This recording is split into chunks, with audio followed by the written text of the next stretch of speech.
Anouar Ben Malek, en direct de Genève, en Suisse. Jardin d'Orient, qu'est-ce que vous inspire, ne serait-ce que l'expression? M'inspire l'envie de revenir à la grande période abbasside et de sentir ce que veut dire être calife. Calife à la place du calife. Mais peut-être un jardin qui vous vient à l'esprit au Maghreb. On sait qu'il y a le jardin d'essai à Alger, par exemple. Est-ce que vous connaissez? Est-ce que vous aimez vous y perdre parfois, vous?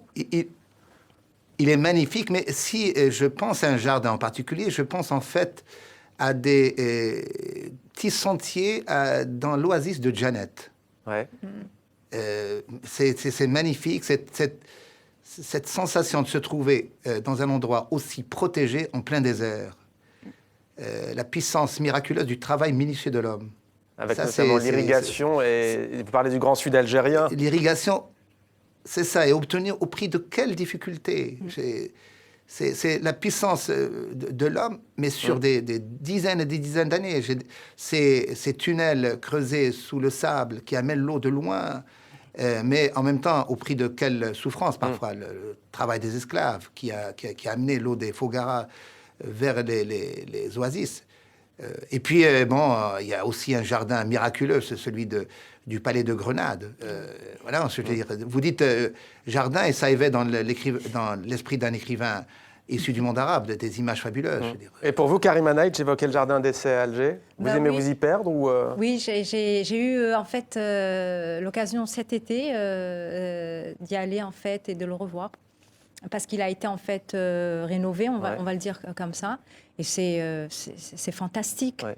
La grandeur de ces arbres qui durent depuis des siècles, je veux dire... voilà, et puis il y a ce silence en même temps qui s'impose au milieu d'une ville où il y a tous ces klaxons, il y a toute cette... L'agitation. L'agitation, etc., Alger. Mais en même temps, donc, on rentre dans cet endroit et voilà... Voilà, c'est très bien pour un écrivain, pour son inspiration, pour une artiste. Voilà. Pour une autre artiste, El Alamine, vous, à Tunis, en Tunisie, il y a aussi, il parlait de Jeannette, le romancier Anouar Ben Malek, il y a aussi de tels jardins, bien entendu, de telles oasis en Tunisie. Oui. Qu'est-ce que ça vous évoque ?